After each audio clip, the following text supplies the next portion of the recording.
ನಮಸ್ಕಾರ, ನೀವು ನೋಡ್ತಾ ಇದ್ದೀರಾ ಏನ್ ಸಮಾಚಾರ. ನಾನು ಸಬಾ ಹಕೀಂ. ಪ್ರಮುಖ ಸುದ್ದಿಗಳನ್ನ ನೋಡೋಣ. ಮೊದಲಿಗೆ ಹೆಡ್ಲೈನ್ಸ್. ಲೋಕಸಭಾ ಪ್ರವೇಶಿಸಲು ಆರೋಪಿಗಳಿಂದ 3 ತಿಂಗಳ ತಯಾರಿ.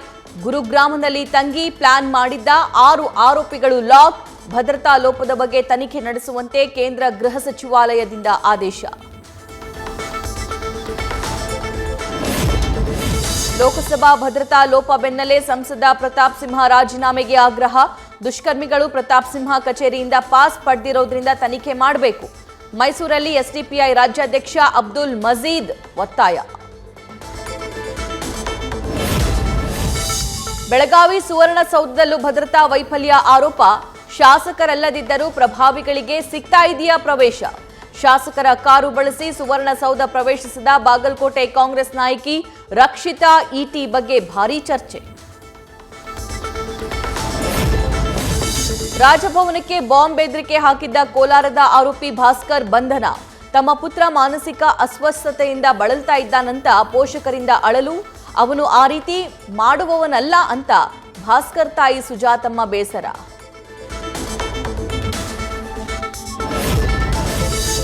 ಕಾಂಗ್ರೆಸ್ ಶಾಸಕಾಂಗ ಪಕ್ಷದ ಸಭೆಯಲ್ಲಿ ಬಿಜೆಪಿ ಶಾಸಕರು ಭಾಗಿ. ಬೆಳಗಾವಿಯ ರೆಸಾರ್ಟ್ ಅಲ್ಲಿ ನಡೆದ ಸಭೆಗೆ ಎಸ್ಟಿ ಸೋಮಶೇಖರ್, ಶಿವರಾಮ್ ಹೆಬ್ಬಾರ್ ಹಾಜರ್. ಸಭೆಗೆ ಮುಖ ತೋರಿಸಿ ಊಟ ಮುಗಿಸಿಕೊಂಡು ಹೊರಬಂದ ಮಾಹಿತಿ.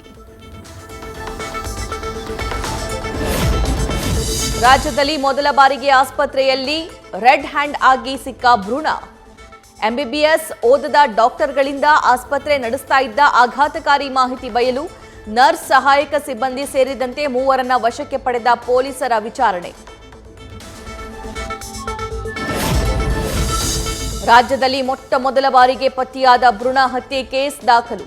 ಭ್ರೂಣ ಹತ್ಯೆ ಕೇಸ್ಗೆ ಸಂಬಂಧಿಸಿ ಆರೋಗ್ಯ ಅಧಿಕಾರಿಗಳಿಂದ ಹೊಸಕೋಟೆಯ ಎಸ್ಪಿಜಿ ಆಸ್ಪತ್ರೆ ಸೀಸ್. ಪ್ರಕರಣ ಹೊರಬಿದ್ದ ಬೆನ್ನಲ್ಲೇ ಮಾಲೀಕ ಮೊಬೈಲ್ ಸ್ವಿಚ್ ಆಫ್ ಮಾಡಿ ನಾಪತ್ತೆ. ಟೊಮ್ಯಾಟೊ, ಮೆಣಸಿನಕಾಯಿ ಬೆನ್ನಲ್ಲೇ ಬೆಳ್ಳುಳ್ಳಿಗೂ ಕಳ್ಳ ಕಾಕರ ಭೀತಿ. ಚಿತ್ರದುರ್ಗದಲ್ಲಿ ಗೋಡೌನ್ ಶೆಟ್ಟರ್ ಮುರಿದು ಸುಮಾರು 150 ಚೀಲಗಳಷ್ಟು ಬೆಳ್ಳುಳ್ಳಿ ಚೀಲ ಅಬೇಸ್.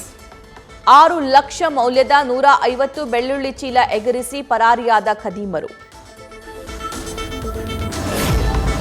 150 ರೂಪಾಯಿ ಸಾಲದ ವಿಚಾರಕ್ಕೆ ಸ್ನೇಹಿತನನ್ನೇ ಕೊಂದ. ಚಿತ್ರದುರ್ಗದಲ್ಲಿ ಕುಡಿದ ಅಮಲಿನಲ್ಲಿ ಶೇಖರಪ್ಪನಿಂದ ನಾಗರಾಜಪ್ಪನ ಕೊಲೆ. ದುರುದ್ದೇಶದಿಂದ ಪೀಡಿಸಿ ಹತ್ಯೆ ಮಾಡಿದ್ದಾಗಿ ಕುಟುಂಬಸ್ಥರಿಂದ ದೂರು.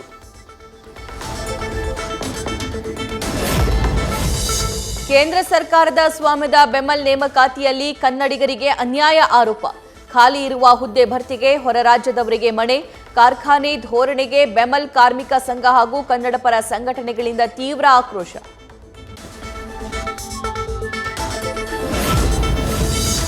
ಕೊಪ್ಪಳದ ಜಂಗ್ಲಿ ಗ್ರಾಮಸ್ಥರ ನಿದ್ದೆಗೆಡಿಸಿದ್ದ ಕಿರಿಕ್ ಪಾರ್ಟಿ ಕೊನೆಗೂ ಸೆರೆ. 15 ದಿನಗಳಿಂದ ಗ್ರಾಮಸ್ಥರ ನೆಮ್ಮದಿ ಹಾಳು ಮಾಡಿದ್ದ ಮುಷ್ಯ ಲಾಕ್.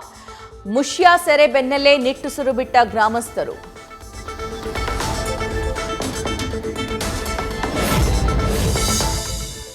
ಧಾರ್ಮಿಕ ಸ್ಥಳಗಳಲ್ಲಿ ಧ್ವನಿವರ್ಧಕ ಬಳಕೆ ನಿಷೇಧಿಸಿದ ಮಧ್ಯಪ್ರದೇಶ ನೂತನ ಸಿಎಂ. ಅನುಮತಿಸದ ಡಿಸೇಬಲ್ ಮಟ್ಟ ಮೀರಿ ಧ್ವನಿವರ್ಧಕ ಬಳಕೆ ಬಂದ್ ಮಾಡಿದ ಮೋಹನ್ ಯಾದವ್. ಡಿಜೆ ಸಿಸ್ಟಂಗಳ ಧ್ವನಿ ಮಟ್ಟ ಮೇಲ್ವಿಚಾರಣೆ ಮಾಡಲು ಪ್ರತಿ ಜಿಲ್ಲೆಯಲ್ಲೂ ಫ್ಲೈಯಿಂಗ್ ಸ್ಕ್ವಾಡ್. ಮಹದೇವ್ ಬೆಟ್ಟಿಂಗ್ ಆಪ್ನ ಮಾಲೀಕರೊಬ್ಬರಾದ ರವಿ ಉಪ್ಪಾಳ್ ಅರೆಸ್ಟ್. 6,000 ಕೋಟಿ ಮೌಲ್ಯದ ಅಕ್ರಮ ಹಣ ವರ್ಗಾವಣೆ ಪ್ರಕರಣ ಮಾಸ್ಟರ್ ಮೈಂಡ್ ಲಾಕ್.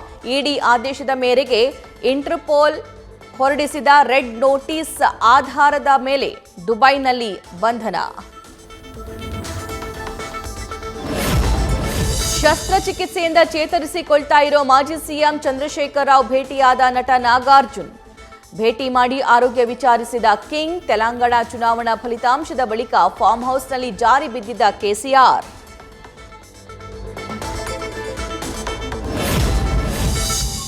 ಸಿಕ್ಕಿಂನ ಹಿಮಪಾತದಲ್ಲಿ ಸಿಲುಕಿದ್ದ ಪ್ರವಾಸಿಗರ ರಕ್ಷಣೆ. ಪ್ರವಾಸಕ್ಕೆ ತೆರಳಿ ಹಿಮಪಾತದಲ್ಲಿ ಸಿಲುಕಿದ್ದ 800ಕ್ಕೂ ಹೆಚ್ಚು ಜನರು ಭಾರತೀಯ ಸೇನಾ ತಂಡದ ತ್ರಿಶಕ್ತಿ ದಳದಿಂದ ರಕ್ಷಿಸಿ ಆಶ್ರಯ. ಪ್ರೊ ಕಬಡ್ಡಿಯಲ್ಲಿ ಗೆಲುವಿನ ಲಯಕ್ಕೆ ಮರಳಿದ Bengaluru Bulls. Jaipur pink panthers ವಿರುದ್ಧ ಗೆದ್ದು ಬೀಗಿದ ಬೆಂಗಳೂರು ಬುಲ್ಸ್. ಕೊನೆ ಕ್ಷಣದಲ್ಲಿ ಅಬ್ಬರಿಸಿದ ಗೂಳಿಗಳಿಂದ ಗೆಲುವಿನ ಕೇಕೆ. ಡಿಸೆಂಬರ್ 29ಕ್ಕೆ ಬಿಡುಗಡೆಯಾಗಲಿರುವ ಚಾಲೆಂಜಿಂಗ್ ಸ್ಟಾರ್ ದರ್ಶನ್ ಅಭಿನಯದ ಕಾಟೇರ ಸಿನಿಮಾ ರಿಲೀಸ್ ಸಮೀಪ ಬೆನ್ನಲ್ಲೇ ಟ್ರೈಲರ್ ಬಿಡುಗಡೆ ದಿನಾಂಕ ಪ್ರಕಟ. ಡಿಸೆಂಬರ್ 16ಕ್ಕೆ ಟ್ರೈಲರ್ ಬಿಡುಗಡೆ ಆಗಲಿದೆ ಎಂದು ದರ್ಶನ್ ಟ್ವೀಟ್.